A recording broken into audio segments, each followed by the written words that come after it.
پاکستان تحریک انصاف کی حکومت نے اپنی 3 سالہ دور کی کارکردگی اس کے اوپر آج کافی تفصیل کے ساتھ پریزنٹیشن دی. پرائم منسٹر نے تقریر بھی کی اور تقریر کے اندر انہوں نے بہت سارے اپنے اکنامک جو اہداف تھے ان کا بھی تذکرہ کیا، لیکن کچھ ایسی چیزیں انہوں نے کہیں جو ایک پالیسی سٹیٹمنٹ کی حیثیت بھی رکھتی ہیں. ایک تو انہوں نے تذکرہ کیا کہ فوج سے، عدلیہ سے اور پولیٹیشین سے بھی ماضی میں غلطیاں ہوئیں. میں نے بھی فوج کو تنقید کی، لیکن اب اپوزیشن فوج کے اوپر تنقید اس لیے کر رہی ہے کیونکہ یہ چاہتے ہیں کہ فوج حکومت کو گرا دے اور ان کی باری آ جائے.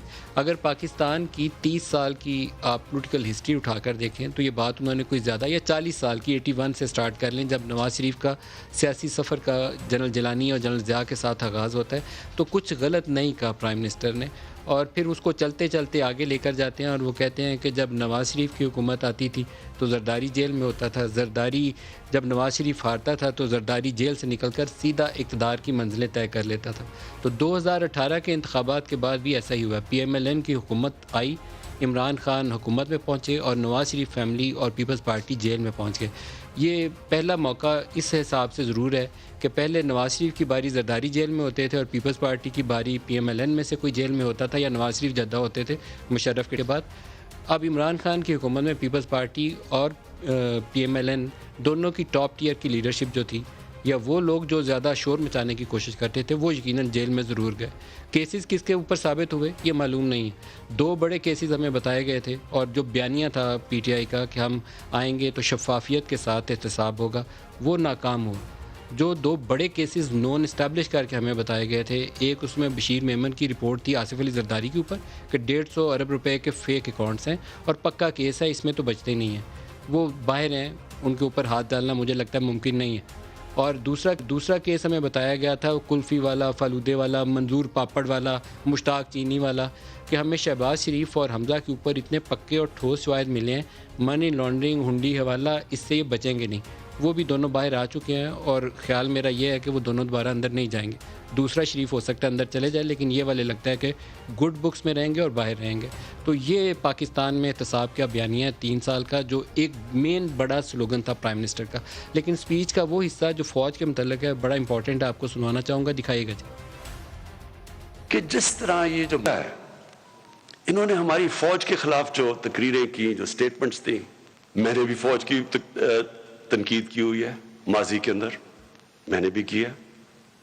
کوئی بھی ادارہ ہے، عدلیہ ہے، وہ بھی غلطیاں کرتی ہے، فوج بھی غلطیاں کرتی ہے، ہم پولیٹیشنز غلطیاں کرتے ہیں.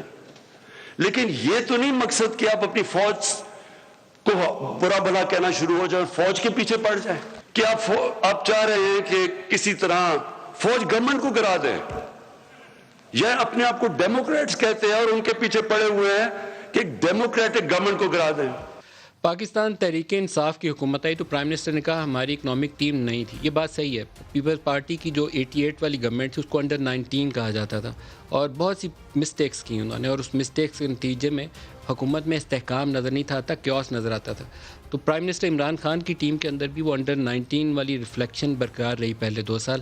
پہلے سال روپے کی ڈی ویلیوشن کے باوجود، یہ تاریخ کا شاید پہلا موقع ہوگا کہ روپیہ میسیولی ڈی ویلیو ہو گیا، اور آپ کے ٹیکس ریونیوز جو آلموسٹ 50% آپ کی امپورٹ سٹیج پہ اکٹھے ہوتے ہیں، اس میں گروتھ ہونی چاہیے تھی. 600 ارب کا خسارہ ہو گیا. اگر اس کی انویسٹیگیشن کی جائے تو یقیناً وہ ہمیں کالے ہاتھ نظر آ جائیں گے جنہوں نے اس 600 ارب پہ ہاتھ صاف کیا ہوگا. اصولاً ہو نہیں سکتا. دوسرے سال پہلے فائنانس منسٹر کو اور اسٹیٹ منسٹر کی چھٹی کروائی گئی، دوسرے منسٹر کو لگایا گیا حفیظ شیخ کو.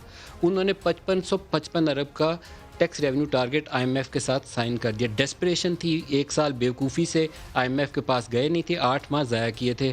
کرنٹ اکاؤنٹ کا ایک ایسا خسارہ تھا، آپ بیلنس آف پیمنٹس کی مشکلات میں گھسے ہوئے تھے. سعودی عرب اور قطر سے ہاتھ جوڑ کر ہم نے پیسے مانگے تھے چائنا سے کہ ہم مشکل سے نکل جائیں. تو جو کچھ آئی ایم ایف نے کہا اس کے اوپر ہم نے بغیر سوچے سمجھے دستخط کر دیے. 5555 ارب کا target, and we ended up collecting 3900 billion rupees, اور اس میں سے بھی 100 ارب کی حفیظ سے ایک صاحب فگر فرض کر کے گئے.